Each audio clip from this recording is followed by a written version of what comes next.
It's not obnoxious. All right, welcome back, everybody, for bill hearings for the Environment and Transportation Committee for Friday, January 24th.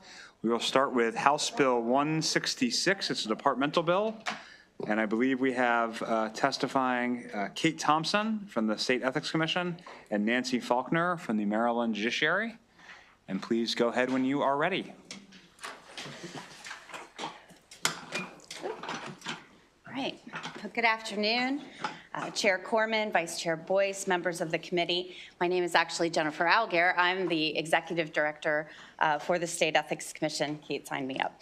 I'm pleased to be joined on this panel today by the Deputy State Court Administrator, Nancy Faulkner, from the Administrative Office of the Courts. This bill is departmental legislation requested by the State Ethics Commission. Our office did consult with the Administrative Office of the Court before submitting this legislation request, and we're very happy to have their support on this bill and have Nancy here to be part of this panel. State officials of the judicial branch, judges, judicial officers, judicial appointees, all file a financial disclosure statement electronically through a system that is exclusively maintained and administered by the judiciary. Currently, the ethics law requires that the judiciary send a copy of each financial disclosure statement filed by a state official of the judicial branch and transmit that to the State Ethics Commission. This legislation removes that requirement. The judiciary is in the best position to establish both procedures for public inspection of financial disclosure statements and provide prompt notification to the state officials and candidates for the judicial branch if their forms are reviewed. This legislation removes an administrative burden from both the Administrative Office of the Courts and the State Ethics Commission related to the transmittal of these copies. Section 5104 of the Public Ethics Law establishes that the judiciary administers and implements the conflict of interest, financial disclosure, and public record provisions of the public ethics law as they apply to state officials of the judicial branch. This legislation will amend that provision to include the administration of those provisions, where applicable, to candidates for judicial office as well. This legislation also replaces references to the Court of Appeals with the Supreme Court of Maryland due to recent name changes in the appellate courts. The State Ethics Commission thanks the committee for consideration of this departmental legislation and asks for a favorable report. I'm happy to answer your questions. Thank you. Good afternoon. My name is Nancy Faulkner. I'm the Deputy State Court Administrator of the Maryland Judiciary. Thank you for the opportunity to speak to you today. The bill that was just discussed will streamline the process of the financial disclosure statements that are currently filed with the judicial branch. The current law requires the judiciary to send copies to the Ethics Commission of financial disclosure statements that are filed by judges, judicial appointees, and judicial candidates. Currently, these are filed with the Administrative Office of the Courts. We transfer copies to the State Ethics Commission. This is creating a duplication of efforts and an unnecessary burden on the State Ethics Commission. House Bill 166 will relieve this burden on the State Ethics Commission and keeps the obligation with the judiciary alone. The judiciary is currently well positioned to carry out the requirements of this bill, as it is a process that we are already currently doing. We think that the bill will save time and money for both the judiciary and the State Ethics Commission. We are grateful that the bill clarifies the authority of the Supreme Court or its designee to carry out the important work. And we urge you to pass House Bill 166. We thank you very much for your time, and I welcome any questions. Thank you both very much. Are there any questions for these panelists, witnesses? Delegate Huey. Thank you, Chair. Just really quickly, this would apply only to the judges, or does it also apply to other employees of the judiciary, or other people who run for office, like the orphans court judges or the clerks of the court or any of the people that work at the courthouse? Right. This would apply to the judges, certain judicial officers, commissioners, magistrates, orphans court judges. They're all covered by this, but the clerks of the court are actually covered by the State Ethics Commission, so they would still file their financial disclosure forms with the State Ethics Commission. And the just same like with the you all do. sheriffs and the other people that work in the Sheriffs, courthouse? registers of wills, state's attorneys, clerks of the court, they are all considered to be state officials of the executive branch, actually, so they file with us. Thank you. Yeah. Any additional delegates? Rasa? Mr. Chairman, and just to clarify, is this changing what the judiciary does with it, or it's just saying only the judiciary is going to do this? It really is eliminating the requirement of the judiciary to transmit a copy of the financial disclosure statements they receive from state officials of the judicial branch. They are already, have their electronic system. The forms are already filed through that system that's administered and maintained by the judicial branch. So this is really removing the copies being transferred over to our office, to the State Ethics Commission, and we're an agency that does not have jurisdiction over those state officials. So it doesn't change the judicial branch. jurisdiction, it just No, clarifies and removes says the you don't have to copying. send the copies anymore? Yes. Okay, thank you. Any additional questions on this bill? Okay, thank you both. That concludes the you. bill hearing on House Bill 166. We'll now turn to House Bill 4. Delegate Smith, restrictions on use, solar collector systems alteration. And I believe you are also testifying with Ashley Clark. Please come on up, and thank you for your patience as we had a late-running briefing, Delegate.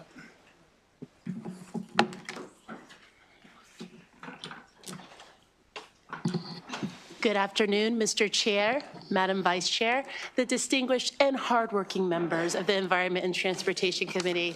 It is my pleasure to be before you presenting once again House Bill 4. It was a different number last time, but you have been so cooperative in passing this bill twice before. I believe third time I can rely on you to do so again.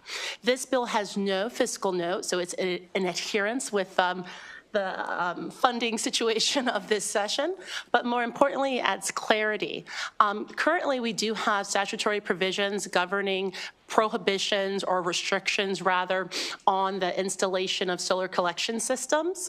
And right now, there's a bit of ambiguity with the way the statute is written. So this bill just sets forth to actually clarify. So current statute says that any restriction on the installation of solar collection systems cannot, significantly increase the cost of that installation, nor can it significantly decrease the energy that you can, receive from the installed product. So what this bill does is says that the restriction would be prohibited under law if it increases the installation costs of the system by at least 5% over the projections originally provided, or if it renders the energy generated to be below 10% of what was originally projected. So it just basically clarifies existing statute around significantly increasing costs or significantly decreasing energy generated.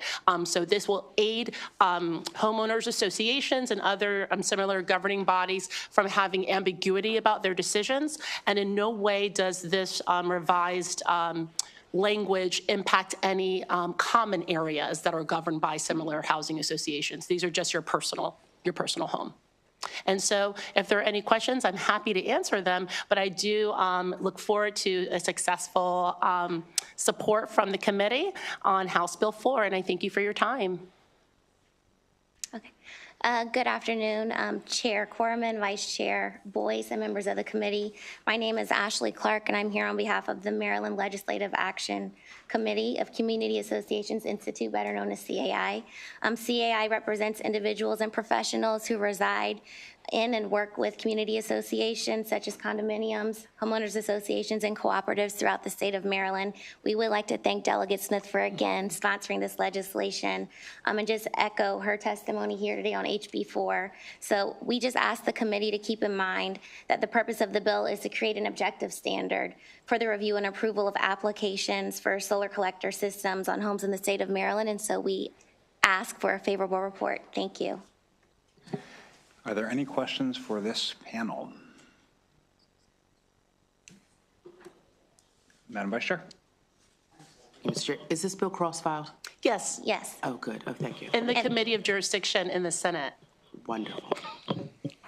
And that hearing, Vice Chair Boyce has already been, that was had last week. Any additional questions? Okay, third time's the charm. Thank you, Delegate. Thank you so much, That Mr. concludes the Chair. bill here on HB4. We'll now turn to HB1. Delegate Ebersol, Department of Transportation, Human Trafficking Awareness, Training and Response, See Someone, Save Someone Act. And I think you have a panel. You should feel free to bring them up. Have a few people, thank you. Got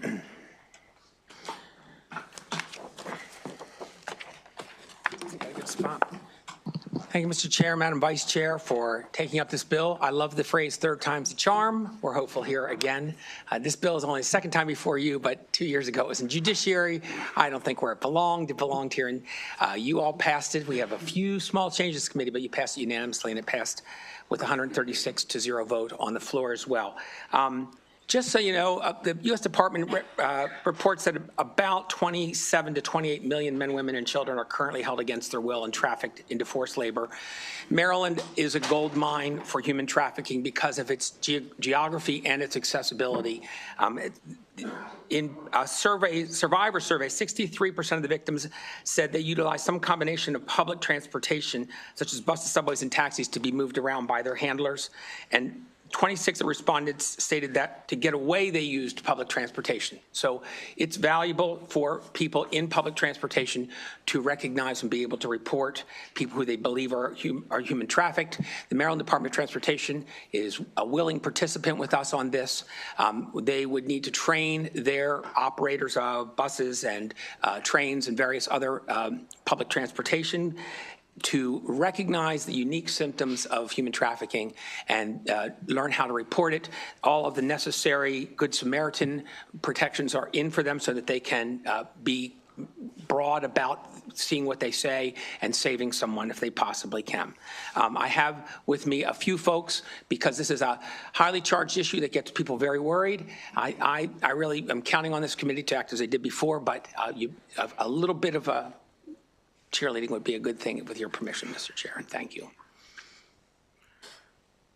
Chairman Corman, Vice Chair Boyce, and members of the committee. My name is David Pendleton. I'm the director of the Maryland Safety and Legislative Board of the Transportation Division of SMART. We represent transportation sector employees who work for MARC and Amtrak and commuter and long-distance service. I'm urging a favorable report on HB1, the See Someone, Save Someone Act. HB1 would require the Maryland Department of Transportation to develop and implement a training program for our members employed in the transportation sector on the identification and reporting of human trafficking. Human trafficking disproportionately impacts some of the most vulnerable and underserved members of our society. It erodes the safety and health of our communities, transportation networks, the security of our borders, the strength of our economy, and the rule of law. A 2018 Polaris Project study of 104 survivors found that 11% of human trafficking victims are transported on long-distance Amtrak trains and 29% on subways and commuter rail. The study also found that the use of buses and trains may be a preferred method of transportation for traffickers because of the low cost and limited interaction with bureaucratic systems. This allows them more anonymity in the ticket buying process and less attention from officials. Our members who work in commuter and passenger service are the first responders to any issues experienced with operations.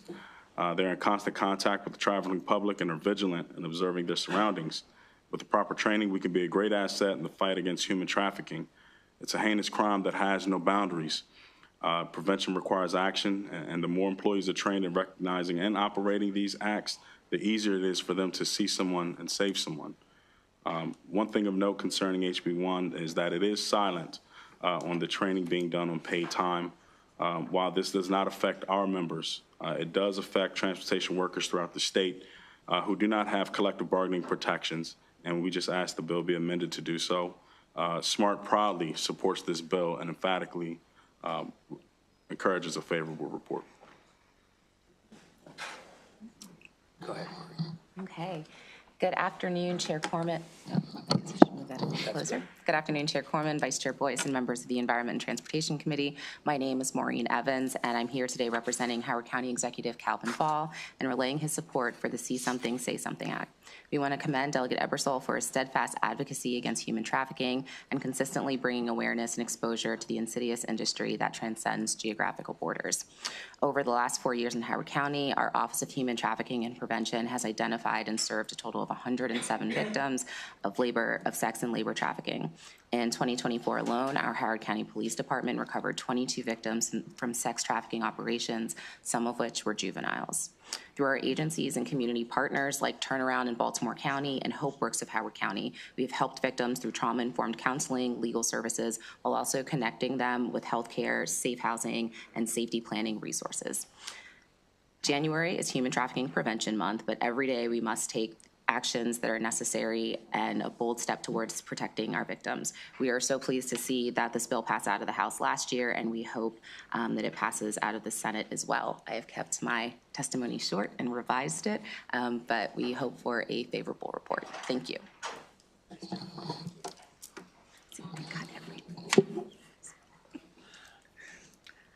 Good afternoon, Chairman, Vice Chair, members of the committee. I'm Amy Blank. I'm with the Baltimore County Commission for Women in support of HB1. Even though there's 27 million people trafficked around the world, about 14 to 17,000 make it to our shores, but 200,000 are United States citizens.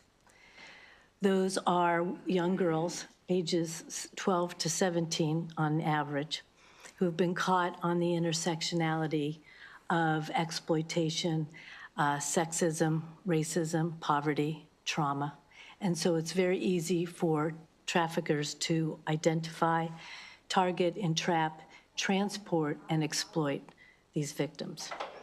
So Maryland, as you know, is the hub of human trafficking because of the literal intersection of I-95, 70, the port, BWI, all the truck stops, bus stations, and other places of rest, where most of the incidences take place, about 70%. And we all know the counties that are most affected: Prince George's, Montgomery, Howard, Hartford, Baltimore, and Anne Arundel.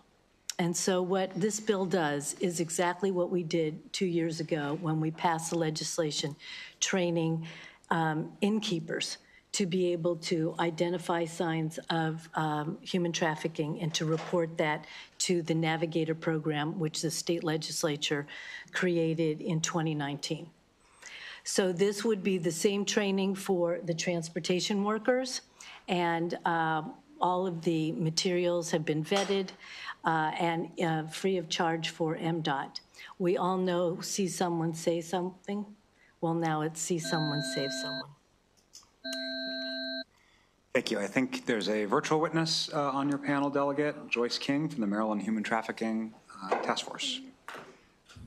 Good.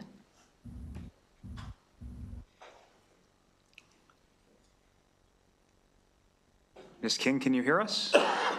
Hear me? For some reason, Yep. my video is not working, but can you hear me okay?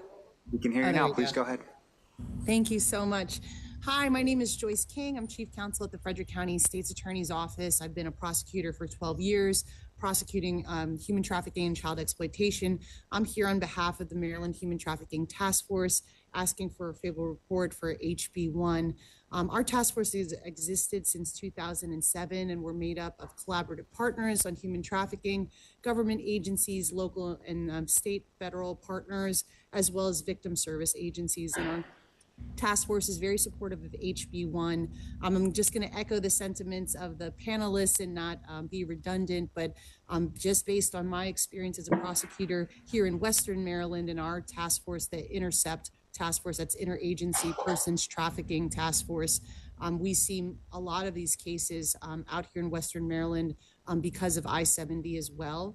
The only supportive amendment is that we would hope that there would be collaborative language that would include the Maryland Trafficking Task Force in collaboration with MDOT to develop this training program, given the multiple stakeholders that are involved with the task force. So I thank Delegate as well as this committee for the consideration. We ask for a favorable report. Great, thank you. Are there any questions on this bill? Okay, thank you all. That concludes the bill hearing on House Bill 1. I can't believe I had trouble remembering that number. Next bill is House Bill 263, Delegate Long, R. Long, I should specify, Maryland Transportation Authority Francis Scott Key Memorial Bridge naming. And Delegate, please go ahead when you're ready.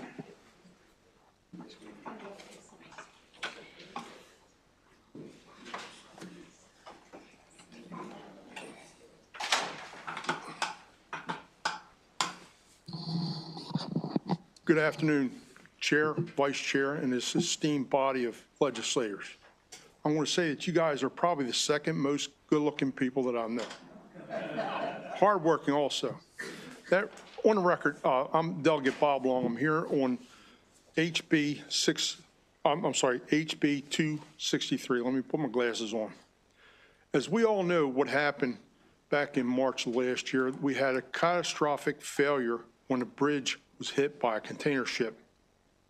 There's been a lot of work done that's actually to open the channel back up and get people back to work. I mean, I've talked to the people that actually worked to clear that area. We had divers down there who was working in zero visibility. I mean, we had a lot of people that actually risked their lives clearing that channel out. Unfortunately, we did lose 6 people that day when the bridge hit. It was catastrophic. I don't know how else to put it. I mean, I don't think there's words that we can put. I mean, I woke up that morning and my son-in-law called me and said the Key Bridge collapsed. I said, what? I thought he was just kidding. But I turned on the news and lo and behold, it had got hit by a container ship. Who would ever have thought? We need to recognize the people that's worked on this bridge, the American workers that built this bridge. Not only that worked hard building this bridge, but also removing this bridge. The American steel that was made there, that I don't know for a fact that if we're going to use American steel again or not. I got a feeling we'll probably be importing it from another country, but that steel was actually made here in the United States in Pittsburgh. That all being said, we really need to look at this about the historical monument that actually is there. A lot of people don't know this, but actually MDOT is the only one that recognizes it as a key bridge. Is actually, let me get my glasses on. I'm sorry? Man, you even look better because I can't see that far away. Hey, it's Friday afternoon, I get it. Considering the historical site added to the National Register of Historical Places in 1996, the U.S. Department of Interior deemed that as a historical site. So I think we need to realign everything with calling it the Memorial Bridge. Right now, it's actually designated as a memorial, but the MDOT does not recognize it as a memorial bridge. And given everything that's taken place, given that we're still dealing with the after effects, I know everyone here has had to sit in traffic because of that. You know, that's just part of it. But think about the people who lost their lives, and think about the firefighters out of my district that was down there trying to rescue these guys. Well, I think we need to remember that and make it change the name of Memorial Bridge. Is there any questions? Thank you, and thank you for your sincere testimony and submission of this bill. Anyone have any questions for Delegate Long? Well, I would urge a favorable vote. It is cross-file, and I would love to see us all there when we cut that ribbon. We can't wait for the day, because I don't know about you guys, but it puts another hour, well, half an hour drive each way, so another hour drive each way. But, you know, that's a price we pay. Thank you. And have Thank you a so great- much. Happy Friday. You look good from this angle as well. Is your glasses clean? Yes. Yes, Thank they you. are. You are a Thank- steam bunch. Yeah. But I got to Next- keep my home team. Next, we'll have HB 313, Delegate Mark Corman, Motor Vehicles Specially Designed Vintage Reproduction Registration Plates. You may begin as soon as you're ready, sir. Thank you, Madam Chair. Colleagues, you might remember this bill from prior sessions. This is the legislation that would allow Maryland hobbyists who are interested to pay the state some extra money to help fund WMATA to get one of these 1910 vintage license plates. That's what the bill does. Now, I know what you're all thinking. What about the lovely Bay plate? And what about the lovely ag tag? How do we make sure that those don't get harmed? And this bill and assurances from the Motor Vehicle Administration make certain that does not happen. As you all know, in addition to the well-known Bay plate and ag tag, there are lots of other different plates you can get, specialty plates. If my wife would let me, I would have one of these, right, with the Baltimore Oriole bird. Instead, I have one of these boring ones. I don't even use the legislative ones available to us. But how do these Oriole ones work and Ravens ones and all sorts of other groups and organizations? There's a whole separate specialty plate process that the MVA administers separate from the ag tag and the Bay plate. The ag tag and the Bay plate are readily available. Dealers can get them to put them on new or used vehicles. When you go to the MVA, you can get them. They are there. They are available. These other types of plates, which this vintage plate would fall into, are much harder to get. They require a little bit more effort on the part of people who are really interested in having them, right? And so this will not be like when you go on the website and see you can get the ag tag or the Bay plate and just check a box and pay a little extra money. This is going to require that extra work, which is why all these great specialty plates, even though everyone should have one of these, have not driven down purchases of the ag tag and the Bay plate. I just want to emphasize, I think the ag tag and the Bay plate are really important. I think they're very nice symbols. They also raise money for important programs. This bill is not designed to do anything to harm them. In fact, I predict it will not decrease their sales. How am I so confident in that prediction? We have data. About 10 years ago, for 1 year, the vintage plates were available. And during that time, and I'm happy to share this with members of the committee, as a percentage basis, so this isn't just a question of how many cars were purchased, as a percentage basis, the number of ag tags and Bay plates rose during that time. Might it have risen some microscopic amount faster had the vintage plate not been there? It's possible. But the point is they continued to rise in acquisitions even while this other plate was available. And that's because this other plate was administered then, as it would be now by the MVA, as a specialty plate, similar to the Oriole bird or the Raven bird, and not something that is easy for people to get. It's going to be a very small group of people who are really interested in this and going that extra mile. I suspect many of them have older vehicles that help that the sort of plate matches. And so for that reason, I would ask the committee for a favorable vote. Thank you so much. Does anyone have any questions for This is where you the all light up. sponsor? I do have a question, but Delegate Ziegler? Question is the Chesapeake Bay Trust opposing this bill? No, I believe they're going to be presenting behind me with informational testimony that will explain their position. And I share their position, which is that it's very important that we maintain the integrity of the Bay plate and the ag tag. I believe the way the MVA will administer this does that, because it will treat it like the hundreds of other specialty plates that are already available for people who want to go that extra mile. Thank you, Mr. Chair and Madam Chair. Thank you. Delegate Davis. Thank you, Madam Chair. How much might this tag cost? It's actually in the bill. I think it's $100 for purchase and then $25 for renewal. Thank you. And that's all money for the Southern Maryland Rapid Transit System, Delegate Davis. Can we make it 200? Delegate Lehman. Thank you, Madam Chair, and thank you, Chair Corman, for the bill. I was curious. I opened the bill to look at how much it was going to be, and I do see the $100. So two questions. One, does that make this the most expensive plate that you can get in Maryland, the $100 cost? I don't know, but I know a guy I can follow up with and get an answer for you. Okay, I was just curious. Yeah. And then the other quick question is, I was told this plate had existed once before and then was stopped. Is that true? Or? Yeah, for 1 year, about 10 years ago, which is how we know that it doesn't have a a net negative effect on acquisitions of the Okay, Bay that's what I plates or the thought you ag said. tags. Why did they stop? Why did they stop issuing? I think it was authorized as a one-time Okay. thing in a bill. The bill was sort of done that way on that one-year basis. I think in part because they were concerned about the impact it might have on these other plates. Again, the data shows that it certainly did not have a net negative impact to increases in the use of Bay plates and ag tags. Great. Okay, thank you. Thank you, Madam Chair. Delegate Siliberte. Thank you, Madam Chair. Aside from the fact that the bill has a sponsor problem, I believe your senator is my cross-file, so I agree. It does have a sponsor problem. it is a bill that has definite merit. Having said that, that's it. Thank you, Delegate. Can I ask a question, sir?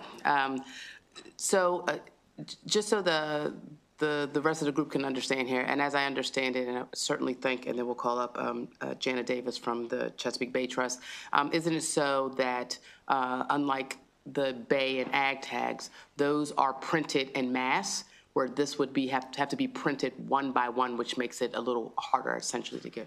Correct. These are not, exactly, these are not sort of available on demand. They're available by request, and they do have to be printed, I believe, individually. And yes, and lastly, and because this is just in legislation, I could, in the same way, go get an RTB #1 tag in the same way, pay a fee as a vintage. It's the same process as well. Yeah, like a vanity plate, yes. Yep. Okay, thank you. Any other questions? Oh, I'm sorry, Mr. Pro Tem, please. Late request. Thank you, Madam Chair, and Mr. Chairman, just to confirm, you're saying in terms of the distinction from the ag and Bay plate tags, those two tags are available when someone buys a car, the dealer will be able to is able to offer those, and when someone applies for tag renewal, they can get those online. But this plate would not be like that. Is that correct? Right. You have to go the extra mile. And the MVA, it's actually attached to Ms. Davis's testimony. The MVA provided us a letter on last year's bill that sort of explained the process and how they would plan to administer it. Okay. Thank you. Are there any other questions? Thank you, Mr. Chair. At this time, we'll call up Jana Davis from the Chesapeake Bay Trust.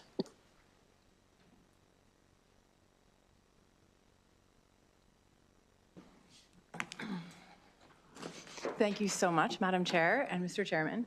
I'm Jana Davis. I'm the president of the Chesapeake Bay Trust, and I appreciate Mr. Chairman asking me to come testify today. So I think a lot of you know about the Chesapeake Bay Trust. We were created by you all in the 80s to engage community-based groups on the ground, and we do that through making grants. You all created us without an appropriation on purpose and instead created the Bay Plate mechanism and the tax checkoff. And so we follow license plate issues very closely, as you all know, with our friends from the Ag Tag Group, the Maryland Agriculture Education Foundation. License plates are just a funny type of revenue stream. There's a finite number of cars, and so there's a finite number of potential customers. Our initial thinking when folks have a new license plate idea is how it's going to be administered. And because MVA has agreed, as the chairman said, that they are going to administer this more like an org tag and less like an ag tag or a Bay plate, which are mass produced and sent to dealerships and tag and title agents and MVA branches widely, we don't think it will have a huge impact on the trust. My second goal is by the end of this session to convince the chairman that he should get one of these instead of one of the Orioles. Go Orioles, but these are pretty too. So I'm happy to answer questions, and thank you very much for your time. Does anyone have any questions for Jana Davis? Okay. Seeing none, this concludes HB 313. Thank you.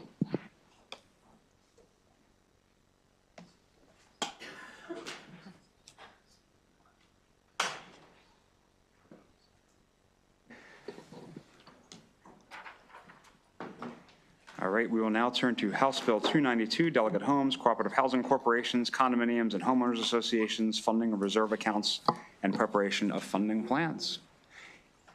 Delegate Holmes, I believe you have a panel? Not for... Okay, you're on your own. Great. Please go ahead when you're ready. And just just so I understand the process here of, see how easy that is? Thank you, Mr. Chair, and members of, and Madam Vice Chair, members of this committee, the most fantastic committee in the entire General Assembly. So much so that I have been a member of this committee for 22 years. Now, before you right now, ladies and gentlemen, is a bill that all of you are familiar with. It is speaking about reserve funding. What I'd like all of you to do, if you have your computers with you, is to turn to HB 292, which is the bill number, and turn to page 7, which I will refer to later. Page 7 of HB 292. This bill was prepared a few years ago, and this bill was misinterpreted by a lot of people. The primary focus of this particular bill in front of you now, HB 292, is to set straight some of the misconceptions that have been looked at in this bill. I left out some language in the original bill on purpose. And to my grandfather's disappointment, some of you know this already, my grandfather told me when I was a little boy, you have to be more specific with your specificity.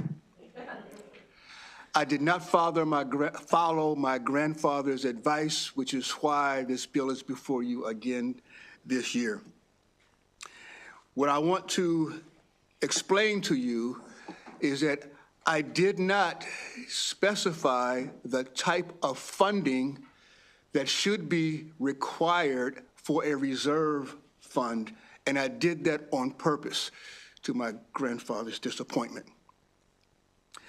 What I'm going to do is to talk to you about the types of funding and how it makes it more palatable for community associations to follow the types of funding that I have outlined in the bill and what I had intended to be followed in the first place.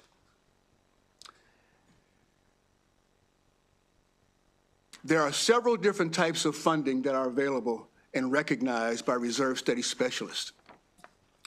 I am going to just talk about two types of funding, the most popular.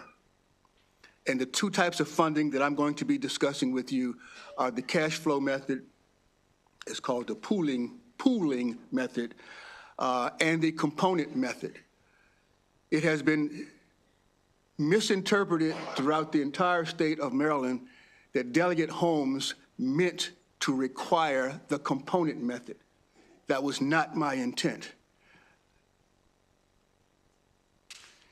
I'm going to show you some examples of why it was not my intent, and I'm going to show you some examples of how community associations can begin to revise their funding method with using other types of methods. The example that I'm going to show you is discussing a very simple pattern. I'm going to show you an example of using, I'm going to start with the cash flow method. Hope you can see that. But anyway, the cash flow method is one of the methods that is readily available to those who have reserve funding. And I'm going to show you the difference between the two. The example I'm going to be using with you is we are going to be painting 4 buildings. We're going to paint 4 buildings, 1 building at a time, okay? The painting of each building costs $12,000. We're going to paint 1 building every year. The building, to paint it, costs $12,000. The reason why this is important is because in the examples I'm showing you, I am taking one component, painting the building. Imagine if you had to take other components with this, boilers, roofs, parking lots, swimming pools, etc. However, I'm only talking about one component, painting the building, okay? Each building to paint costs $12,000. We're going to paint one building over 4 years. Okay? Every 4 years, every year we're going to paint one building. The first year, you collect $3,000 from each building. Okay? This is the pooling method, cash flow. You collect $12,000 from all 4 buildings. With that $12,000 that you have collected from all 4 buildings, you now can paint building number 1. Okay? The second year, you collect $3,000 from each building. That's $12,000. You can now paint building number 2. And you can see that you've collected $12,000, and it only costs $12,000 to paint each building. All right? The next year, again, you collect $3,000 from all 4 buildings, and now you can paint building number 3. Okay? The fourth year, the same thing. You collect $3,000 from each building. Now all 4 buildings have been painted for a total of $48,000. Okay? You with me so far? Okay? That is a method that is most widely used when the reserve study specialist has the opportunity to speak to the board members and explain the differences in the types of funding. Okay? Now, and again, this goes right back to where I ended up before. You've collected $48,000 from all 4 buildings. You've painted all 4 buildings. Now, let's go now to the component method. Again, this is the method that some are suggesting that Delegate Marvin Holmes is requiring. That is not the truth. The reason I did not specify what type of funding is because I wanted the reserve study specialist to advise the board members on what type of funding to use. And because I did not specify with my specificity, this is what they are interpreting that I meant full funding. It is not. So in this calculation, you've got the same 4 buildings. Okay, the first year, you collect $12,000 from the first building. You collect $6,000 from the second building, $4,000 from the third building, $3,000 from the fourth building. You have now collected $25,000. Okay? You've collected $25,000 in the first year. Now let's go back to slide number 5. The first year here, you've collected $12,000. Okay? Now let's go right back to where we were, slide number 11. And here, you've collected $25,000. The second year, you've collected $6,000 from the second, $3,000 from the first building, $6,000 from the second, $4,000 from the third, fourth, and $3,000 from the fourth building. You have now collected $16,000. You have now collected, $16,000. Okay? You have not collected more than what you need for all 4 buildings. Let's keep going. This is the third year. The third year, you've collected $13,000 from the third year. Now you can paint building number 3. Now there's the fourth year, you've collected enough money. But now, over the 4 years, you have totally collected $66,000. It only takes $48,000 to paint all 4 buildings. This is the component method. This is the component method or the full funding method that most have interpreted that I meant. It is not. I'm just trying to show you the difference. Okay, now, I'm now going to go to this chart. It's difficult to see. Difficult to see. I know, I apologize for that. Basically, on the top graph line going up, that shows the monies that were collected using the full funding method. And in that particular example, you had those persons have donated. Hang on a second. Those persons have donated $56,000 a year. Okay? The second line going up, those persons have collected $36,000 a year. And now, the bottom line going up, they have collected $27,000 a year. That is the amount of money that was suggested by the reserve study specialist. Because the bar graphs going up shows the amount of money that's necessary for this particular community association. And this is an actual presentation to an actual community, showing them the overpayment that they would be paying using the full funding method versus others. That is the reason that on page 7 of the bill, I am showing specifically those methods of calculating the yield of how to calculate to get monies into your reserve fund.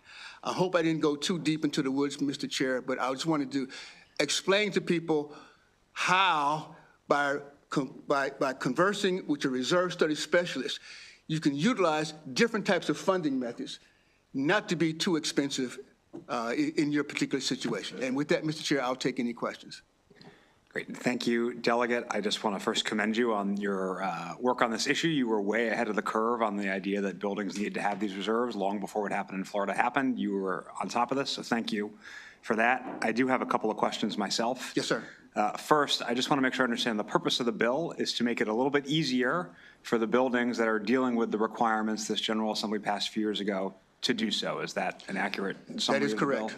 Great. Okay, so this will help us when our constituents call us to say, you know, what about this reserve thing? This is going to help us address some of the questions they have. That is correct. Okay, and then there's another part of the bill. It actually goes to the painting example you used, which is a really easy thing to understand, which I really appreciate. But I just want to make sure that I understand. The bill says a funding plan developed under this subsection shall prioritize adequate amounts for repair and replacement of common elements of the Cooperative Housing Corporation. And I know there's other, it repeats in the other elements, but I'm just using co-ops that are necessary for the health, safety, and well-being of the members, ensuring structural integrity such as roofing replacements and maintaining structural systems, and essential functioning such as plumbing and electrical infrastructure. So if a reserve study came back and said you need to put money aside to paint the building, that actually would be inconsistent with what you require these reserve studies for. Is that right? I understand you were just using that as an example, but I just want to make sure. That is correct. Okay, great. And to that point, if I could expand upon that point, Mr. Chair, what you've just read outlines the priorities where these monies should be spent, so that there is no question that if the roof is collapsing and there's also a need for lawn furniture around the swimming pool, you've got to take care of the roof before you do the lawn furniture. Right, but the reserve study also doesn't care about the lawn furniture, right? I mean, that might be an issue for you and your condo board. But Yes, that's right. Yeah, Yeah, okay. it does not. You're correct, Mr. Chair. Great. Delegate Allen. Thank you, Mr. Chair. Delegate Holmes, thank you for bringing this bill. I know you and I have worked a lot on this issue the last few years, and I really appreciate it. You threw in a lot of numbers out there. I'm a humble English major, and I'm more curious about the why. And you say like the two different methods, and one is far more common that people are, at least the reserve study specialists are requiring, or that's what they're suggesting. Why is that? Do reserve study specialists, are they paid like according to how much they recommend, or what's the reason why one method appears to be assumed to be the default? I probably gave you the intent, I probably gave you the suggestion that the reserve study specialists are requiring it. That is not, that's not quite true. What most persons are being told is from their community manager or from their legal staff that the bill requires full funding. The reserve studies, the reserve studies specialist, having done this based upon the requirements of being a reserve study specialist, understands these types of funding and tries to advise them otherwise. Got it. All right. So that's where the misconception comes in that the reserve study specialist is attempting to advise these groups that you don't need full funding. However, there's pushback that says the bill meant full funding, therefore you've got to use full funding. Got it. Yes, which is not correct. Thank you. Delegate Ruth. Thank you, Mr. Chair. My question is an easy one. I don't see written testimony from you. Will you send us this presentation, or unless I missed it? Say it again? I don't see written testimony from you in our floor system. I did not provide written testimony. Can you provide us with the presentation? Oh, sure. Thank you so much. By all means, yes. Thank you. Yes.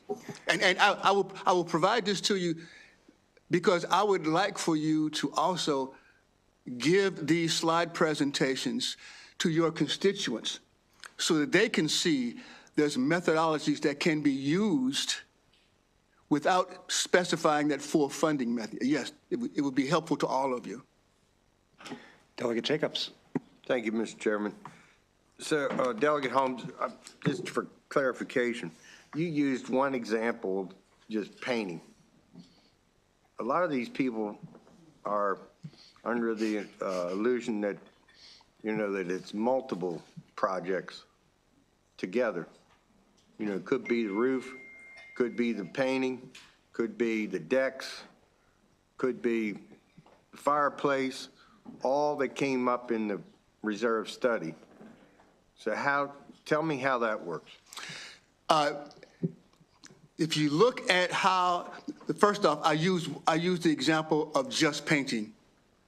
Because if I started listing the same type of charts for boilers, swimming pools, all that other kind of thing, it would be way too confusing. If you start looking at all of the items that need to be funded for a reserve, there are a lot of things. And the more items that you have in the requirement for the reserve study, the more items that you have, and the more items you have utilizing the full funding component method, the further out and the more money you're going to be putting in the reserve study than what you need. The more items you have, the more you fund each specific item, you're going to be putting more money each time, more than what you need. That's why I only used one particular thing in the example, like painting. But just to give you an example. All right, that's just one example. I'm gonna have to talk to you more about this offline. Okay. Because I'm a little confused when it gets into multiples. Well, and again, to make it real simple, if you have multiple components, boilers, roof, et cetera, you're gonna be putting money in for each one of them separately. Right. And the more money you put into each one of them separately, at the end of a certain period of time, 10 years, 20 years, you're going to have more and more and more money than what you really need for all of them when you put them into a pool. That's what the cash flow method is. It's a pooling method. But if you do one at a time in terms of items, you're going to have more and more money than what you need at the end of a certain period of time. Thank you. Delegate Foley. Thank you, Mr. Chair, and this is really quick. Thank you, Delegate Holmes, Chair Holmes, for bringing this bill.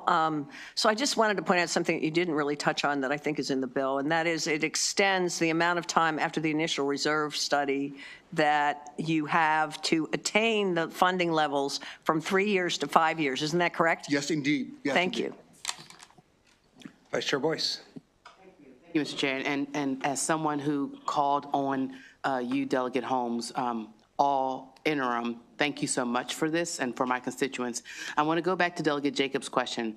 So what you're saying is that rather than asking the reserve study specialists to give you everything that needs to happen or that needs to be fixed in the building, you're saying one study at a time per.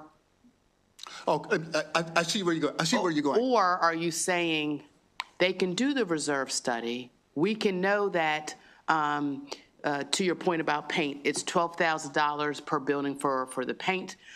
Each one, two of them will need a boiler, and one of them is going to need updating in electricity, right? So you have all of those. But then it sounds like what I hear, I think you saying, is that you would then start pulling reserve or getting money per year, per project, so that the project is done, even though you have a reserve study that says you have $120,000 worth of items that need to be done. Yeah, and to make it simpler, I'm going to try to make it simpler. What I showed you and in the example you're giving is each individual item that should be paid for individually. Right. It's much cheaper to pool all the money in one pot. Right. And as those items need to be repaired, take the money from the pot of money as opposed to taking the money just for the boilers. Right, right. Just for the roof. Pool all that money together into one pot, and as the money is needed, you take it from the whole bank account. Right, and so then to your point, you're spending down the money as you're making repairs, but you're still getting money, and at the end, you would have met the need with the amount of the money demanded. That is correct. Thank you, sir. I'm sorry if I confused everyone. I was trying to make it easier, I guess, man. Delegate Naraki. Thank you, Mr. Chair. Delegate, so I'm just a simple guy, so I got to put this into stuff that I can understand. So I'm thinking about this, I'm in the volunteer fire department, so I'm thinking about it kind of in that way, right? And so I'm thinking about piece of equipment in my mind here. So we often have to replace an engine and a squad and all these different things sometimes. But often you buy them at the same time, right? You might buy the engine. It's not good planning, but you do that, right? So it's the same kind of when you're building a building. You're putting a boiler in, you're putting a roof on, all that sort of stuff at the same time. So ideally, you're squirreling away for a while to be able to cover these different things. But in this case, you might have a building that's 25, 50 years, however old it is, that all these things are coming to their end of their usable life. What happens in that scenario? That's where I'm trying to wrap my brain around that, where you ideally that's not, you wouldn't plan that way, but you could have a circumstance where you have to replace the boiler, the roof, some elements of the structural components all at the same time. What happens then in that scenario?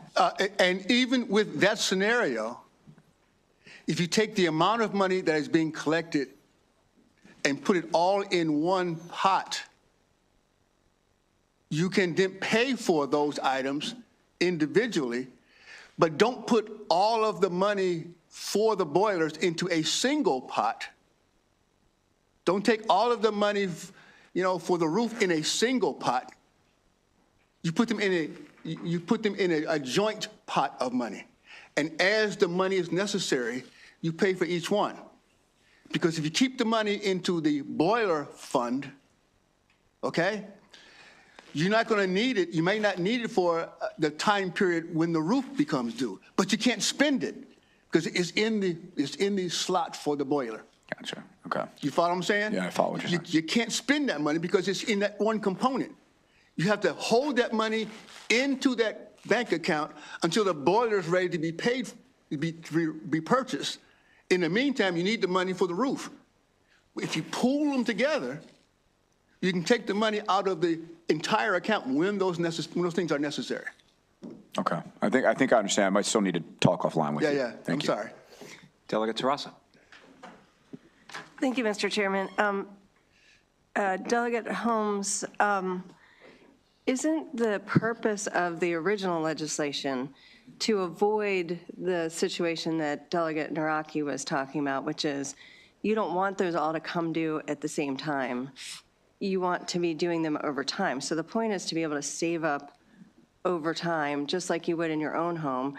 You need a roof, you need to redo the kitchen at some point, repave the driveway.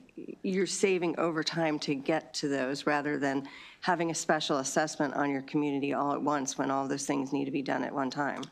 Yeah, and to answer that question and get back to that, the hopes is that you will not need the money for the roof and the boiler at the same time. That is why the reserve study specialist looks at your entire common areas, and he will look at the useful life of all of those items. And he will say, for example, right now, this is year number 5 on your roof. You have 25 years to save money for your roof, which has a 30-year lifespan. Okay? Right. So in the delegate's example, you hope that that does not happen because you have already talked with your reserve study specialist to understand the existing time frame that those products are on the building and the lifespan that they have left. Thank you. Just to follow up. So, but even if they're both due at the same time, the whole point is the reserve analysis would tell you that ahead of time enough so that you could, 100%. Maybe the fire engine and I forget the other component he talked about, have to be done at the same time. But you'll know that in a good amount of time beforehand. That's exactly correct. And that's why you saw on that last graph, although that last graph was very small, you saw those bar charts. And in those bar charts, it showed the community how much money they're going to need for repairs in each year. Okay? Each year, they need a certain amount of money for repairs. Okay? And in each of those years, it could be the roof and something else. Right. But it showed them how much they're going to need to cover all those things annually. That's why reserve studies need to be reviewed annually to make sure the useful life still makes sense so that maybe the parking lot is not deteriorating any faster than what you thought it was 5 years ago. Right. Thank you. Great. All right. Thank you to the sponsor. We have a number of in-person favorable witnesses. Karen Strawn from the Attorney General's Office, Jeannie Hyatt, Jeannie Pulhas, and Carol Jenkins from the Duns Grove Condo Association. Please come on up. And please go ahead when you are ready. Good afternoon, Mr. Chair, Madam Vice Chair, members of the committee. My name is Karen Strawn, and I'm with the Consumer Protection Division of the Office of the Attorney General. When the original bill, House Bill 107, came out, we supported that bill because we knew that there were a lot of associations that were not properly setting aside money to take care of large problems. And as a result, we were having communities that were beginning to be in crisis. This bill, however, does some things to clarify things. And most importantly, it stretches the period of time for people to become in compliance. There are two counties, Montgomery County and Prince George's County, that already have to be in compliance, but we need to help wherever we can. I get calls on a regular basis asking me about the reserve study law and what it means and what they have to do and things of that nature. And I try where I can to help people to understand what the law says and what it doesn't say. So the funding aspect is important, because it does not say you have to be fully funded. It does not say you have to use a particular funding method in the original law. This clarifies that and says, here's some methods that you can use or anything else that's generally accepted. But most importantly, it gives that extra period of time. And the reason that is so important is there are a lot of associations, particularly in Baltimore County. I recently read an article about that they're having problems, that they are having difficulty reaching the amount of money that they need to have. And this will give people additional time for that to happen. So for those reasons, we ask for a favorable report on this bill. Thank you. Any one of you who wants to begin, please go ahead. Chairman Corman, Vice Chairman Boyce, thank you for letting us testify. My name is Jeannie Pulhas, and I serve on the board of directors of my condo board in the village of Cross Keys in Baltimore City. Most condo owners and community leaders support the intent and spirit of this new requirement. The question becomes how best to effectively comply. The way this law is written, there are several different legal opinions as to the requirements, which cause great confusion. Reserve studies are financial instruments which provide estimates of future replacement costs for a property's components. My condo board has been doing reserve studies for many years, long before this bill was even envisioned. Our board and most boards have been using the reserve studies as a guide in formulating our budgets, which is what was always intended, not as a carved in stone document. In attempting to comply with the replacement reserve requirements, associations are initiating special assessments and significant condo fee increases. These increased costs are extremely impactful on current owners, many of whom are like us on fixed incomes and are not, and the other big thing is that we're not allowed to, at least the way it's been interpreted, we're not allowed to deduct from the total we need each year on the repairs and replacements we've made during that year. So if they say we need $100,000 in year one, but we've made $50,000 worth of repairs, we should be able to reduce that fund to $50,000 for that first year. But the way we have been told by our legal counsel is no, we still need to put that back in by the end of the year. Well, it's ridiculous because in the next year, we have a whole nother funding level. So we should be able to subtract any repairs or replacements that we make each year. The other big thing that is not covered in this bill, there are many different types of condos. There are waterfront condos, high-rises, garden types, and in Baltimore City, there are many grand homes that have been converted into condos having only 4 or 6 units. This legislation needs to differentiate between the types of condos and their reserve fund requirements. This bill also needs to clearly state in the bill exactly what you can and cannot do. So many things are left open that we're getting different legal opinions. Thank you. That was your 2 minutes. So thank you very much. We'll move on to the next. Great harm. Thank you. We'll move on to the next panelist. My name is Carol Jenkins, and I thank you, Mr. Chair, and all for the opportunity to speak today. I've owned my condo in Baltimore for 12 years, and for most of these years, I've served on the board as committee member and now past president. Prior to HB 107, our reserve funds were considered emergency funds. This changed with our 2023 reserve study, which excludes tree removal and assumes that repair, maintenance, and replacement of utility components are covered by the utility companies. This is not so. Water mains, electric transformers, sanitary sewers, which are on condo property, are that condo's responsibility. As exclusions to the current reserve study, these costs and tree removal must now be paid from a very lean operating fund, threatening new assessments on condo owners. And meanwhile, the reserve fund remains robust as mandated by 107. There will always be unexpected costs for condominium associations, whether considered exclusions by the reserve study, such as a water main break, or simply out of the blue, such as a fire hydrant, which cost us $7,600 in 2020. There are up-and-coming costs for the safety of residents not based on building integrity, such as security and the possible need for cameras. These would need to be funded by our association. They are not in the reserve study. HB 292 clearly states reserves may not be used for purposes other than those specified in the funding plan. This bill needs to give the Board of Directors discretion to use their judgment and tap the reserve fund when making unexpected repairs or replacements not listed in the study. They need to use the reserve funds without having to immediately replace them. Reserve studies should be a guide. A revision of this bill should guarantee the flexibility needed for continuity of its practical implementation by condo associations. So we ask this bill be passed after further amendments. Thank you.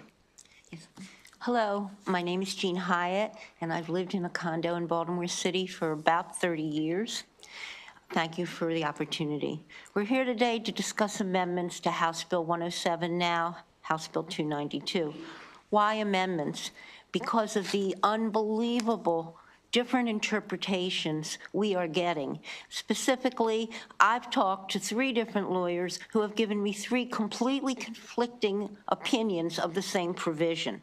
What do you do? What about the 3 different misinterpretations? Well, that has led, unfortunately, to skyrocketing monthly assessments. Mine went up almost 50% in 2 years. That is in addition to a special assessment of $4,000 to $14,000. I'm telling you this so you can understand this bill is so well intended, but so misinterpreted. It is so in need of amendments, that some of which have been talked about today. I want to just follow up what Jeannie had said, give you an example. If you're funded, your magic number is $600,000, and you've done $60,000 in fixing your balconies, you you can use that money because it's on your study, but you must immediately put it back the way the bill has been interpreted to us by our council. So basically, you now have every improvement cost you double. The 60 you've used and 60 more. Where are you going to find $60,000 in 3 months? From a special assessment. The man next door had a $20,000 assessment. He had to come up with it in 3 months. Where does a retiree get these things? Well, you can take a loan and go in debt. You can do a credit card, or you can sell. And that's what's happening. Many condo owners, especially in Baltimore City, are being forced to sell the homes they've lived in many, many years and thought they were all set, and now they're forced to sell, but nobody wants to buy except investors, and it becomes a rental. Thank you for your time. I hope we support this bill. We need clear language. Thank you so much. Especially Any fully questions funded. for this panel? Okay, thank you all. We had an additional favorable witness virtually who is not in the waiting room, but we have favorable amendment in the waiting room, Steve Horvath from HOA United. Yes, can you hear me? We can hear you. Please go ahead. Great, thanks so much. Steve Horvath from HOA United, Chair and members of the committee. I hope that you'll report this bill favorably with amendments. One thing I'd just like you to consider is the broader picture. I think you really are looking at doing two things. You're trying to correct Maryland's, really the nation's legacy of never having required reserves for these communities. And then secondly, you're trying to enact legislation that puts in place certain guardrails and requirements about exactly how you go about doing a reserve study. And so I would encourage you, I did submit this testimony in writing as well, to read the myth of full funding just to understand how wrong reserve studies go. Really like you to consider that threshold funding, baseline funding, and full funding aren't just methods of, with all due respect for Delegate Holmes' presentation, they aren't just simply different methods of how you collect the money over time. It's actually collecting different amounts of money, and it does all get pooled together. And so if you're collecting half of the full funding amount over time, it's a completely different level of expectation for how much money you'll have 10 or 15 years from now. Not saying that's wrong. If you're going to require full funding, you definitely need a longer ramp. It has been interpreted as a 3-year ramp. Florida has done that. You now have a massive condo catastrophe, worse than the collapse of Champlain Towers. You have people that can't afford to live where they are because they are enduring these massive 5- and 6-digit special assessments per unit. I would encourage you to really consider a requirement to update reserve studies every single year. It's really just an actuarial component-based analysis in a spreadsheet. That's what a reserve study boils down to. Really consider how credentials aren't enough, and having a decade of reserve studies under your belt, or doing 30 reserve studies in the past year or two, you need professionals that understand roofs to evaluate the roof properly, that understand elevators to understand and evaluate the elevator properly and what that'll cost. And that's one of the big things that's missing with reserve studies across the nation. Really think about defining what reserve components are, which is everything you're not planning for and paying for in your operating budget every year. It's really that simple. And think about how you can have developers require a reserve study much earlier in the process. Don't wait until the turnover meeting or just before the turnover meeting to the homeowners, and also provide a discrete list of components when they provide these buildings to the owners, because the developers should know exactly what's going in the building, and they should be able to provide that, as well as having the reserve studies provide the same in a structured format that can be sorted and filtered. You shouldn't get an 80-page PDF that's inscrutable that you can't really put to good use. And there are reserve study analysts that actually lock these things down and make it harder to get data out of these studies you're paying for. That really shouldn't be the case. So I would hope that you would consider all of those recommendations and report this bill favorably with some amendments. Thank you very much. Great, thank you. We also have an in-person favorable amendment, Nelda Fink. Please go ahead when you're ready.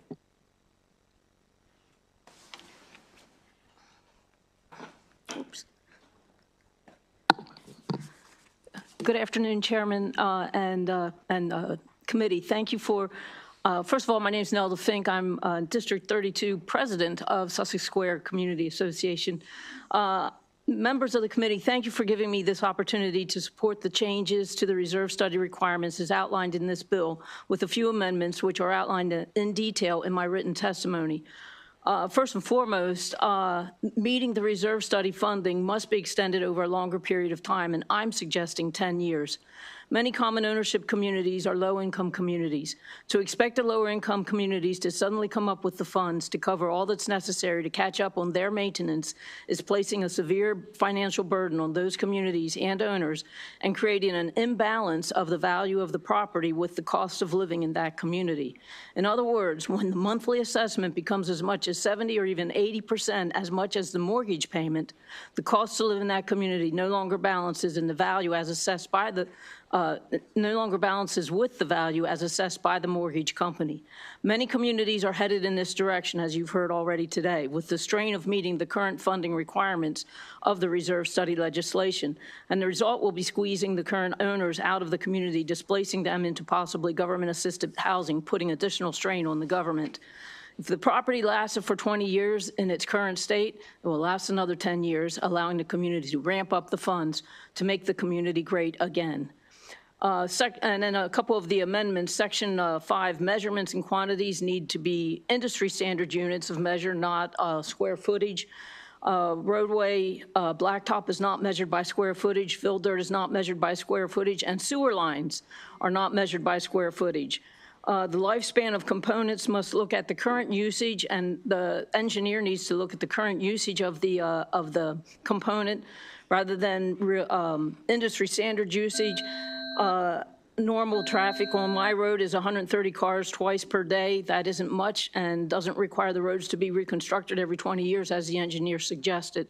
Great. Thank you so much. We appreciate your testimony. Are there any Okay. questions for the favorable with amendment witnesses?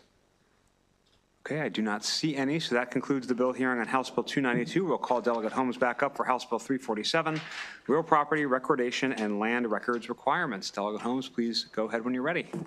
Thank you, Mr. Chair and members of the committee. I promise this will be a whole lot easier, which will not be a difficult task to achieve. What you have in front of you now, ladies and gentlemen, is basically a cleanup bill. And with me is Scott Poyer. He is with the Maryland Circuit Court Clerks Association, and he will explain to you how easy this is, how palatable this bill is, because it is simply a cleanup bill. Thank you, Mr. Chair. Thank you, Chair Corman, Vice Chair Boyce, and members of the committee for this opportunity to testify in support of House Bill 347.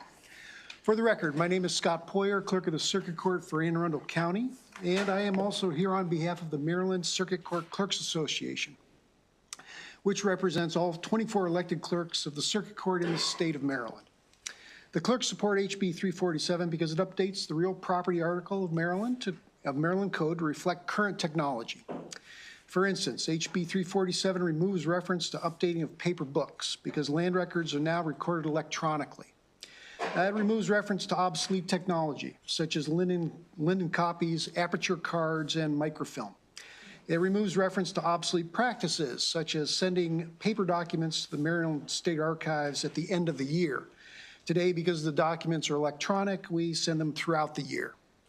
The clerks and the title industry representatives had minor friendly amendments to the bill, which we understand the sponsor is accepting.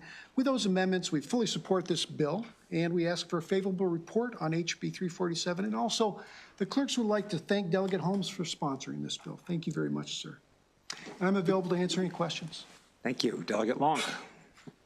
Thank you, Mr. Chair. Sorry. So really quickly, because they included archaic language in that you just referenced that was, I guess, policy, one would assume, right? Submit here, submit there.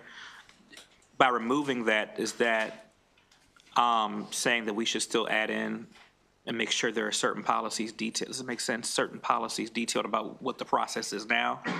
For example, you said, okay, submit to the archive, submit here, archaic practices.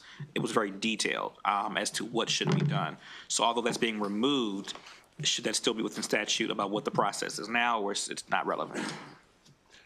Well, I'm not quite sure I understand, but the process is just going to be the legislative process?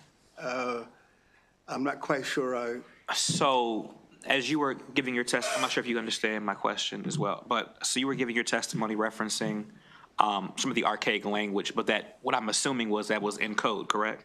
The recording process is in code right now. Correct. Yeah. So should that although the recording process was in code from an archaic standpoint, should that be more so updated to reflect a modern standpoint or a 21st century standpoint? That's correct. Yeah. Absolutely. That's correct, Delegate. Any place where we've had language, the archaic language that said well-bound books, we've replaced with the language that says or electronically. Any place that says linen copies, it'll say, it'll replace for the current way that we have received copies. So we've replaced the language, not only just removed, we replaced. Thank you so much. Thank you. Delegate Healy. Thank you very much.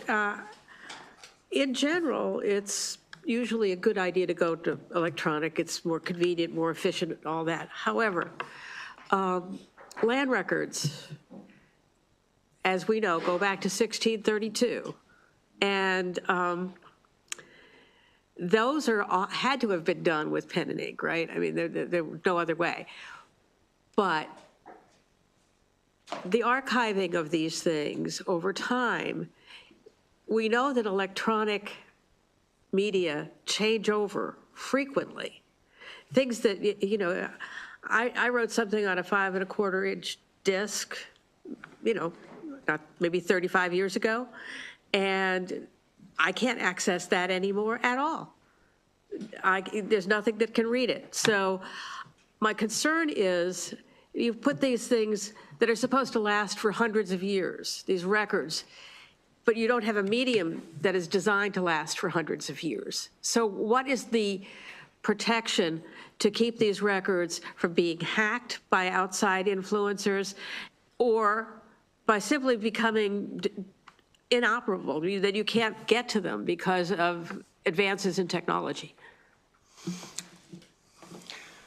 Thank you for the question. This is something that the clerks of the circuit court work on very closely with the Maryland State Archives on a regular basis. The clerks are the keepers of the record. Our job is to be the keepers of the record for the court and for the land records of the state of Maryland. So it's a very important question. For the Maryland State Archives, for the paper books that existed from the 1600s, oh, how well I know of which you speak. Anne Arundel County has records going back to the 1600s. Transfer to the archives, they take care of those paper copies in all their forms. For the electronic copies, MD Landrack and the electronic and Plats.net, the electronic systems that we have today that record, so all the previous records are being kept. All the records going forward that are electronic. We have triple backup. We have judicial information systems and the archives work to make sure that all of those electronic systems are recorded. And to your point, we recently translated some of the records. We had one system that I think it was written in Fortran. That was, oh yeah, it was. So it was being sunsetted.